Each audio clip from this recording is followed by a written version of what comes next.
On n'a jamais arrêté de se battre pour la retraite, hein. En tout cas, on a toujours été dans la rue. Chaque fois, les besoins se faisaient sentir. Aujourd'hui, on va avoir un vote à l'Assemblée nationale, même si c'est pas une loi qui va changer demain.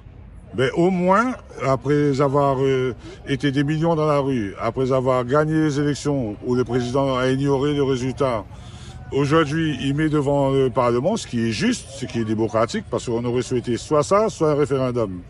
Ben, aujourd'hui, même si c'est un vote qui va peut-être pas changer le cours là-dessus, mais au moins, si on a une majorité, ça montre à ce gouvernement-là qu'il est hors sujet sur ce point-là. C'est pas normal que les gens travaillent jusqu'à 64 ans, et je l'invite justement notre président ou notre Premier ministre à aller faire un tour de l'EBTP par exemple pour voir s'il peut lui tenir jusqu'à 64 ans.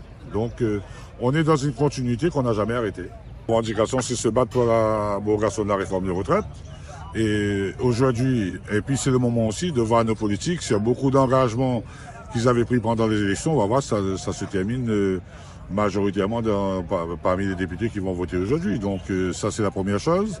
Après, on a une question de Vichy à La Réunion. Et là, le plus gros souci, c'est le salaire. On est là aussi pour se battre pour ça. Parce que il y a des entreprises où nos camarades y sont, et ils arrivent à avoir des négociations. Par exemple, le BTP, on a des négociations de salaire tous les ans. Et il n'y a pas de raison qu'on parle de vie chère et qu'on n'arrive pas à augmenter le salaire. On a vraiment un problème de revenus.